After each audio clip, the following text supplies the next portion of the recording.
Tantor Audio, a division of Recorded Books, presents Prevail Until the Bitter End, Germans in the Waning Years of World War II, by Alexandra Lohse, narrated by Christa Lewis. Introduction. The World at War. The war had swept Lieutenant Metzentin along European shores for 5 long years before Allied forces captured him at Toulon on August 15, 1944. He still remembered what a world at peace looked like, but it bore little resemblance to what he had seen during his recent travels that had taken him from Russia in the east to France in the west. The world at war was a world upended, and Metzentin had found his fellow countrymen unmoored from the values and norms he recognized. In conversations with his cellmates, he complained bitterly about the conduct of our young chaps in France who had treated the country as one vast restaurant and had stuffed and stuffed themselves till all at once they'd been taken unawares. He understood why the French had every reason to hate us. I can tell you the whole French people hates us like poison. Some poor devils had to put up with a lot from us. Metzentin was equally incensed about the German occupation forces and administrators in Poland, chaps who rose in the party, and the bastards had never set eyes on a foreign country before. Now they had come to plunder under the cover of war. No one wanted to fight. They all wanted to make money and send foodstuffs home to Germany. You've only got to look at the type of chap in the prisoner of war POW camps here to realize that we're on the decline. But if Metzentin abhorred his countrymen's greed and callousness abroad, he admired their courage at the home front under fire. In his cell, he agonized over memories of the hellish things he had witnessed on home visits to a country that he barely recognized. Recalling the harrowing aftermath of an air raid on Leipzig, he admitted, "I felt quite faint at what I saw there. There were bodies that had fallen all over the streets, lying and sitting, and women and children screaming, piles of dead." On his last trip to his hometown of Hamburg in May 1942, he had dragged his suitcase through rubble-strewn streets, past wrecked buildings and ramshackle tents that haphazardly sheltered tens of thousands of bombing victims living under terrible conditions.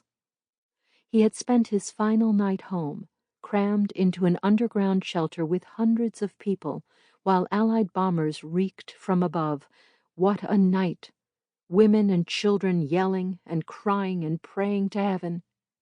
Abruptly recalled to Bordeaux the following morning, he had passed the burning Hamburg harbor, where some fires were 2 days old, before arriving at the train station. God, what a sight! All the wretched people who had been bombed out during the night's raid, about 4,000 of them, were standing there in pajamas, in broad daylight at 5 o'clock in the afternoon, shivering and howling. Several days later, a wire arrived to say that my house had been bombed, my wife and children were safe, but everything we possessed had been lost, and I never got any more leave either to make up for it. Still, as he reflected on the war's rising tolls from captivity, Metzentin was confident that the home front would hold. "I tell you it's all right if we go on fighting to the last man and the last inhabitant, because the German nation has nothing more to lose. It has lost everything already. I'm amazed at the high morale of the people of Hamburg. Naturally, they grumble and curse, but they stand up to their fate. The enemy, if it comes to that, will have to pay heavily for every inch of ground he wins in Germany. Artillery can't do any damage to our possessions. They are all gone already." Metzentin hoped that the war should end quickly, but he expected it to drag on for many years to come. In his cell, he traded jokes set some 20 years in the future, in which Germans looked up the meaning of unknown terms like peace or butter in old dictionaries, only to learn that such things had existed long ago, before the time of the Führer. Underlying the banter was the implicit assumption that Germans were facing indefinite war, not imminent defeat, in the fall of 1944. This was not for lack of information. Metzentin had witnessed firsthand the ruinous failures of the German Air Force, the crippling material shortages in several theaters of war, and the calamities of the home front under fire. He knew of the hostility and outrage that the Germans had stoked all over occupied Europe. In captivity, he learned from news and propaganda materials of the Russian advances toward the Baltic states, of Allied armies pushing up north through Italy, and of their progress across Western Europe following the landings at Normandy. The news of their arrival at Germany's western borders in September 1944 shocked him as deeply as the sight of German women and children entombed in the ruins of the Reich.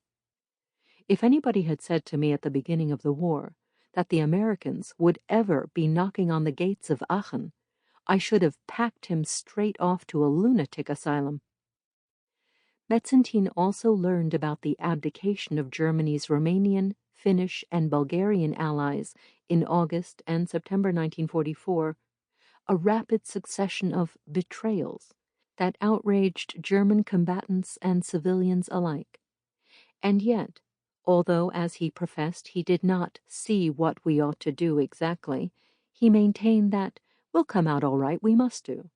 Everything may be shot to bits, but I tell you on our own soil, we won't yield a single step.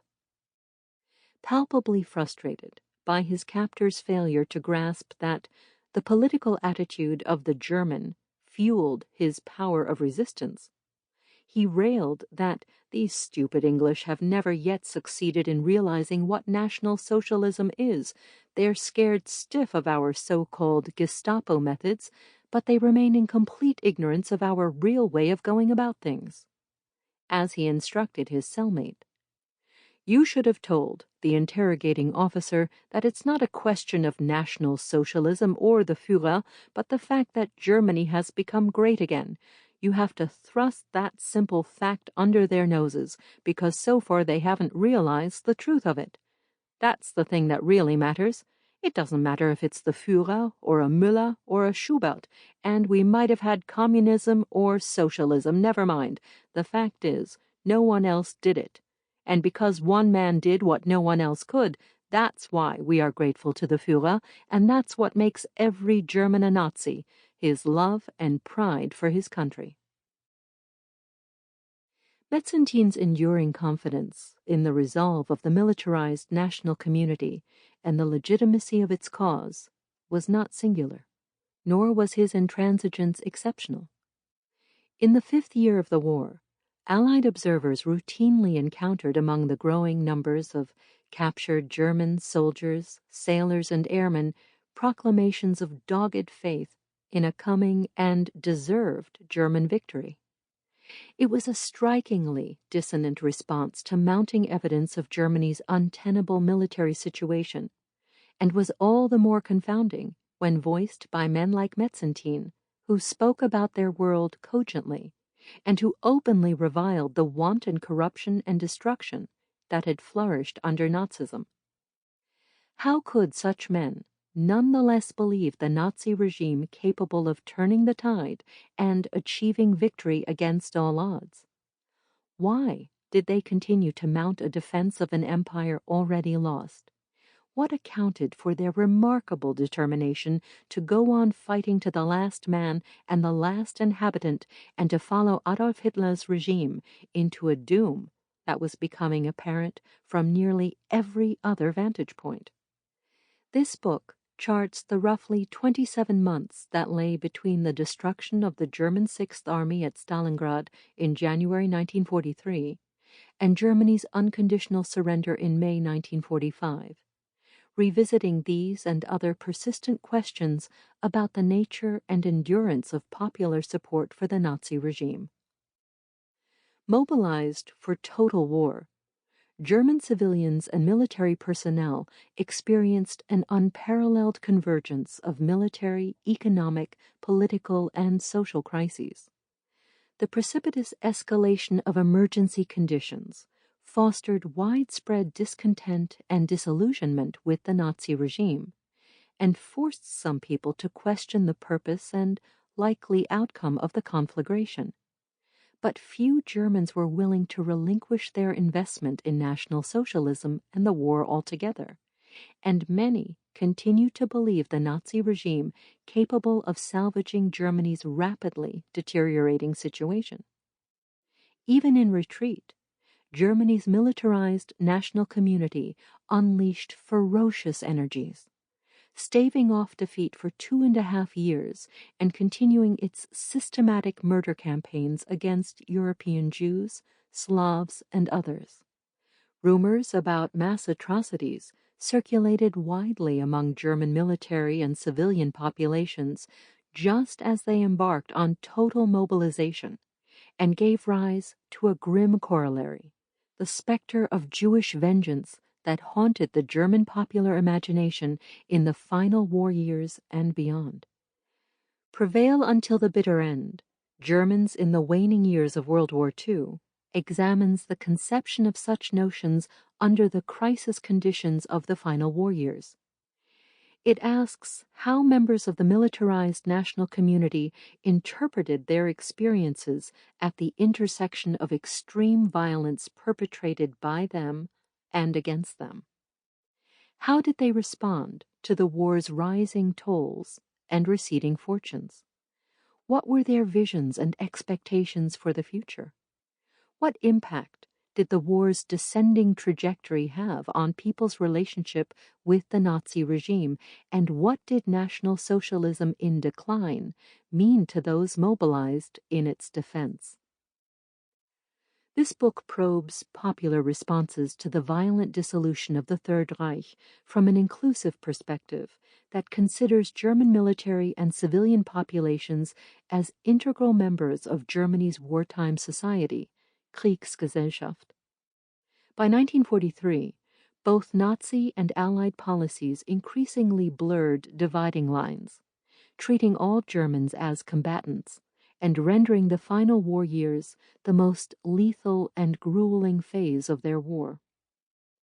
Between mid-1944 and 1945, when Germans were outgunned and outnumbered by rapidly advancing Russian and Anglo-US forces, and facing cataclysmic aerial attacks against urban and industrial centers, Germans suffered some several 100,000 military and civilian casualties each month. In the final year of the war, more Germans died than in the nearly 5-year period preceding it. Importantly, many of the ravages of the final war years were not the result of Allied escalation of military violence, including against civilians, but were self-inflicted, the direct and intentional consequence of Nazi policies. Believing itself encircled by enemies without and infiltrated by enemies within, the Nazi regime orchestrated the all-or-nothing existential struggle that formed the very core of its worldview, insisting that the German nation fight and triumph as one by sheer force of will. Total mobilization included the deployment of ever younger and older cohorts of men to the front.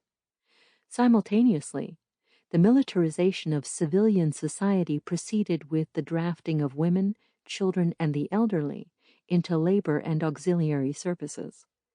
The Nazi regime's chaotic efforts to raise an effective civil defense culminated in the establishment of its People's Militia, Volkssturm, or People's Storm, in October 1944 as a last stand against invading enemy armies.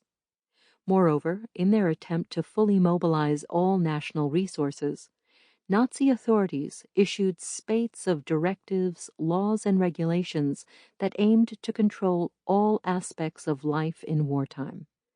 Noncompliance and nonconformity were punished with increasingly draconian sentences as authorities intensified their persecution of alleged saboteurs, deserters, and defeatists in the ranks of the military and of the general population alike. The Nazi persecution of alleged enemies within escalated dramatically after the failed assassination and coup attempt against Hitler on July 20, 1944.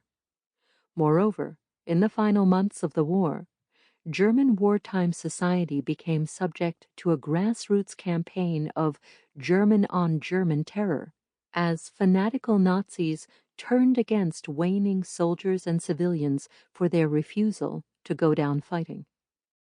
The regime and its most ardent followers enacted their total defeat in 1945, as historian Nicholas Stargard recently put it, in the process, expending and exhausting all the moral and physical reserves of German society.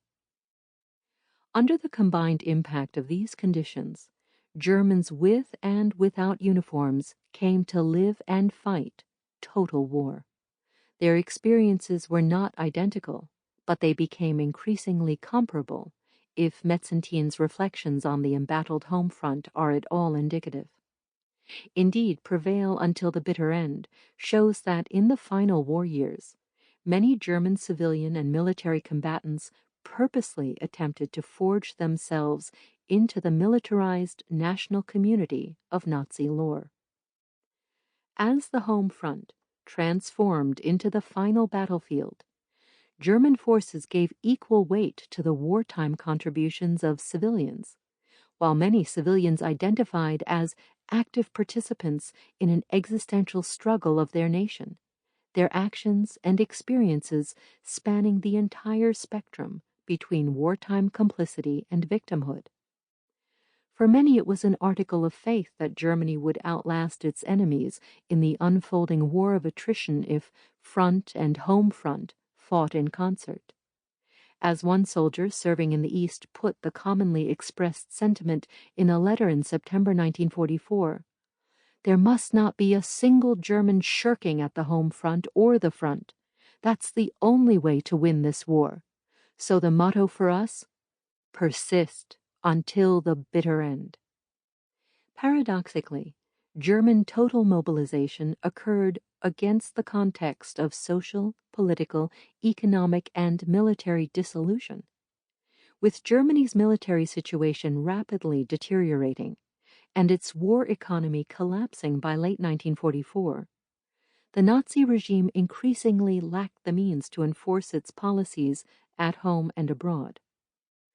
As the world inhabited by Germans contracted and fractured at once, new spaces opened for popular apathy, disobedience, or even defiance, a full range of responses to escalating crisis conditions. This inquiry is based largely on sources that were generated in the newly created fissures of the German wartime society. These include more than 2,000 transcripts of surreptitiously recorded discussions among German POWs in Western captivity, like those that registered Lieutenant Metzentin's reflections. These records were created by the Combined Services Detailed Interrogation Center, or CSDIC, a British intelligence collaborative founded in 1939 by the Directors of Intelligence for the Army, Air Force, and Navy, in conjunction with members of the security services MI5 and MI6.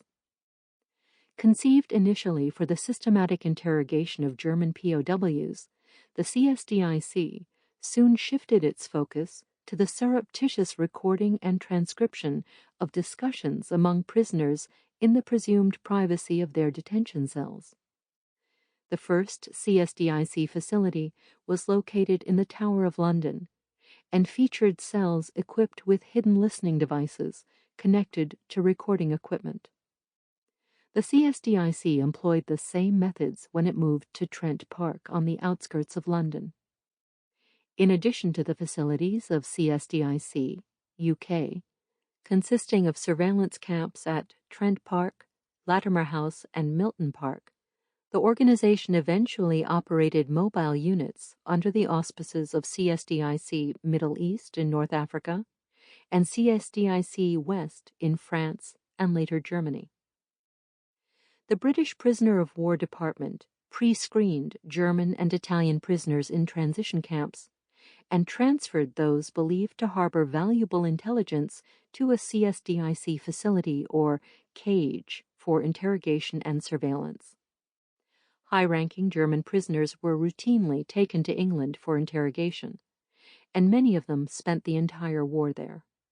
By contrast, most rank-and-file prisoners were processed and later imprisoned outside of the United Kingdom. Initially, the organization prioritized technical and tactical information.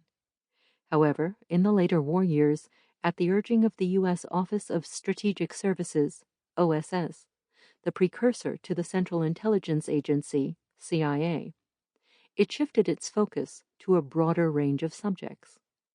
Most prisoners arrived at a CSDIC facility mere days or weeks after capture, undergoing during their stay several rounds of interrogations in which CSDIC officers often needled the detainees to elicit unguarded responses. Numerous CSDIC transcripts in which inmates complained to their cellmates about such provocations suggest this was a successful tactic.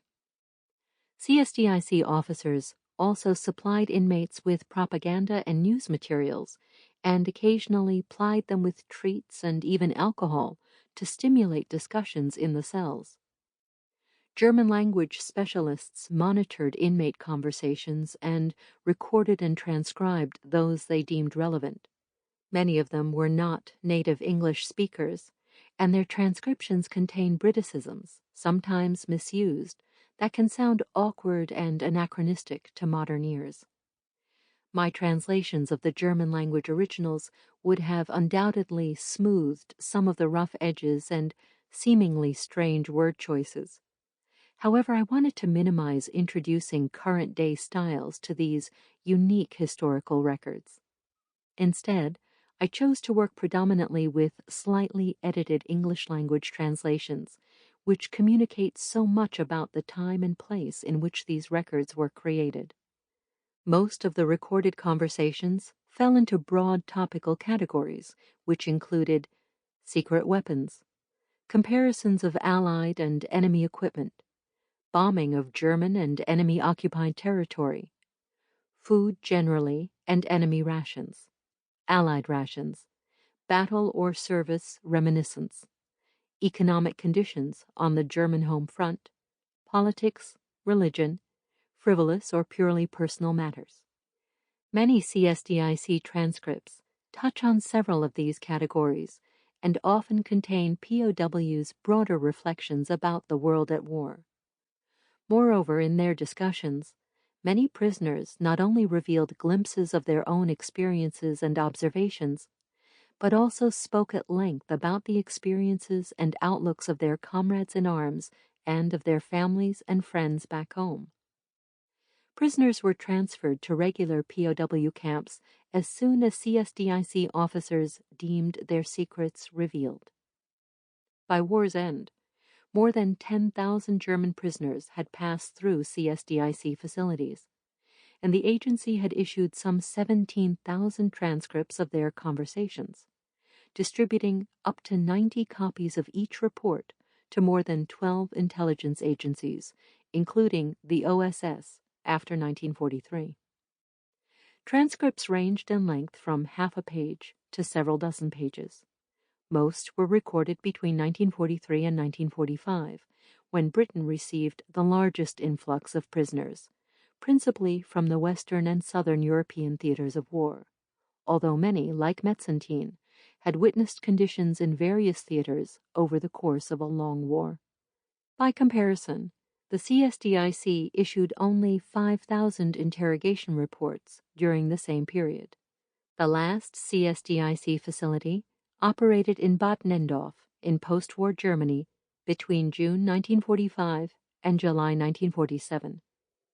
The CSDIC privileged surreptitious monitoring because it promised to yield more unfiltered and authentic intelligence than interrogations alone.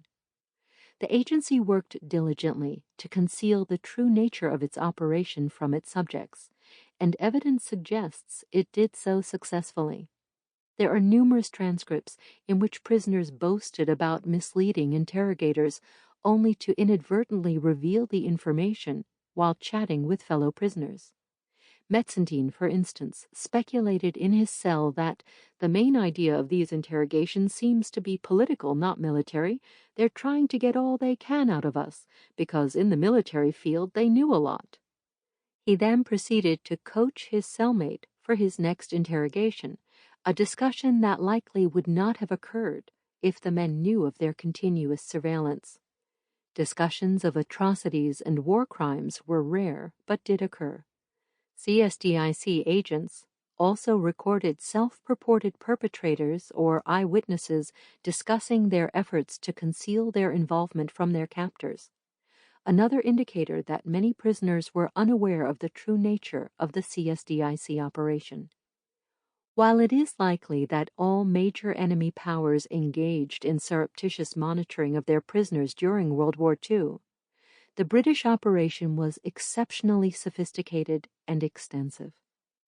Today, CSDIC transcripts offer rare glimpses into the concerns and preoccupations of German soldiers, airmen, and sailors in Western captivity, with a level of detail and frankness rarely found in other sources generated during this period of the war.